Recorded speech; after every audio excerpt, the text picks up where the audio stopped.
Once upon a time, before mega movies and the multiverse, a writer made a promise to his daughters. I said, I'm going to be gone. I'll write you a story. What do you want it to be about?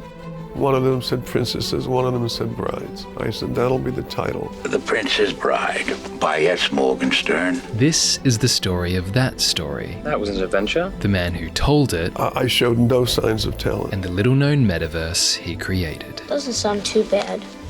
I'll try and stay awake. All right, chapter 1.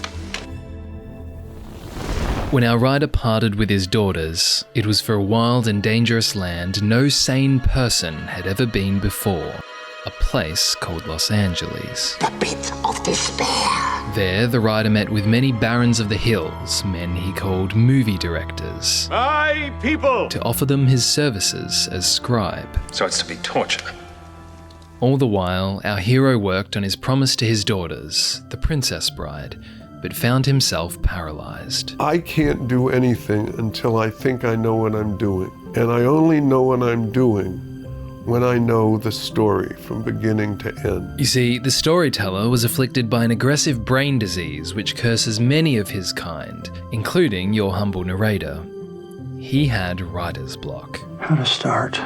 And I had a lot of scenes. I had the fencing scene. I had a lot of stuff, but I didn't know how to do it. And I was going to never write it. But then, one day, I remember walking around the city. Our hero found the antidote to his malady, an idea. I got the notion that I didn't write it. It was written by this other figure named Morgenstern. By S. Morgenstern. All of a sudden, that meant I could go from one good part to another. And all of a sudden, it opened up for me. And his daughter's wishes were granted. I think now they've both read it and they're very pleased with it. And word of the story soon spread to the barons of the hills, who in their greed fought to buy it from its teller and make images out of it. I suggest a deal. The writer warned them that this undertaking would be difficult, but he was met always with the same response. Try ruling the world sometime. One such ruler, the chief of a fief named Fox, offered our writer the mouth-watering sum of $500,000. Surrender! The writer sold. But then, after the chief failed to uphold his duties to Fox, he was decapitated and replaced by another chief, who locked the story up under the cruel rule which governs all studio barons. Nothing his predecessor had in motion must ever get made. Morons. The storyteller had made a classic blunder. The most famous is never get involved in a land war in Asia, but only slightly less well known is never sell your baby to a fox. You had love in your hands, and you gave it up. Rubbish, filth, slime, muck, boo, boo, boo! I had let control of it go, wrote the storyteller. So I did something of which I'm genuinely proud. I bought the book back with my own money. I was the only idiot who could destroy it now.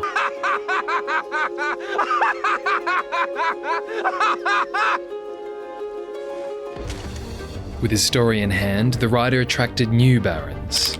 But all failed to woo him until one, a rotund fellow named Robert the Reiner, set his sights. And so I called, William Goldman, and he opens the door and he says to me, Princess Bride is my favorite thing that I've ever written. I want it on my tombstone. What are you planning to do with it? And I started talking to him about what I planned to do with it, and basically I was trying to protect his book. May I live 1,000 years and never hunt again. At the promise of this, our pudgy courtesan was permitted to once more sweep the storyteller away from his family and put him through a series of trials. But this is not as easy as it looks. Which began with finding a giant.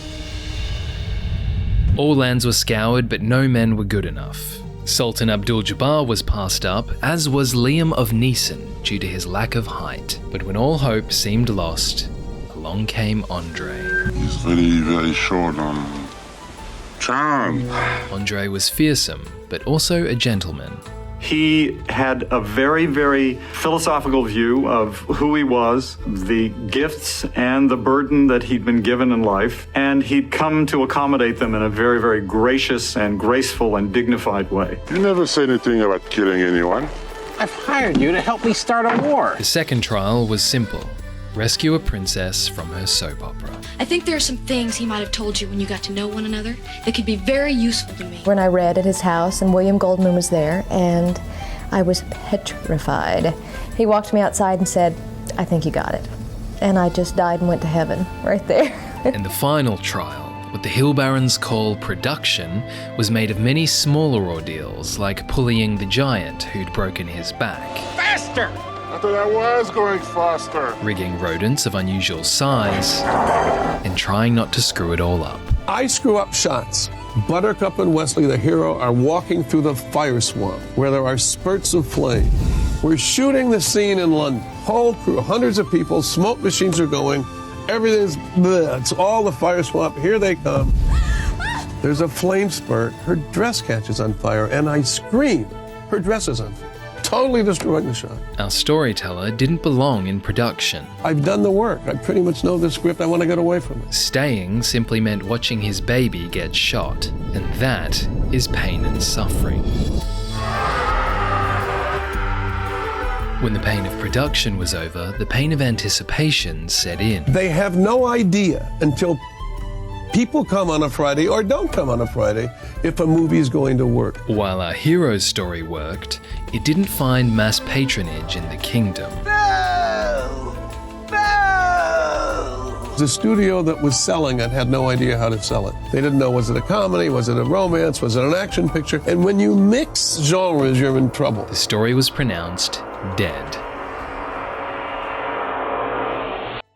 But as a wise miracle worker once said, "There's a big difference between mostly dead and all dead." Those who did see the story spoke of it far and wide. And when the recording came, so too did the citizens in droves to purchase and to share. It's this kind of become this family treasure that people want to share with their children.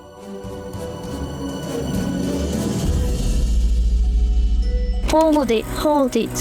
What is this? I knew you would say that. I know what you're thinking. Where is the metaverse, the multiverse? You told me there would be one. Are you trying to trick me? No, I wasn't trying to trick you. I was just kidding. Bad joke.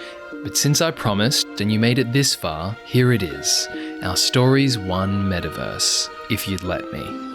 All right, no more interruptions. On top of The Princess Bride, our storyteller wrote an unreleased love scene. In this scene, Westley and Buttercup reunite before the fire swamp, and the scene gets sensual. Can you move at all? No. You're alive. To this day, anyone in the kingdom can write a letter requesting the reunion scene from our hero's peddler of books, and receive a letter from him in return. Naturally, your narrator got his hands on this.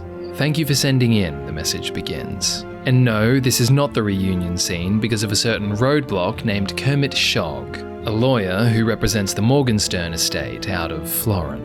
The unreleased scene, it's revealed, is caught in a legal battle between the storyteller and Kermit Shogg, then his successor, Carly Shogg, his gorgeous, mid-30s, dressed to kill, loose blonde granddaughter. Our metafictional writer has it out with the Shoggs and even journeys to Florin, but I won't spoil the letter because you can receive it yourself, or if you know of a magical web of instant information, find it by other means.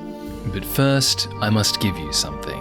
A grave entreaty from our storyteller. You can only write what you give a shit about. What we do is write what we hope will move us. And we hope that you can translate that emotion to the reader. Whether it's a poem or whether it's a novel or an essay or a movie or a play, you want to move people. So to you, scribes, barons, jesters, and peddlers of creative wares, I bid you give a shit. That is a noble cause. Give me the 65. I'm on the job. And if you want to be moved by us, in some universes, there's a button for that. As you wish.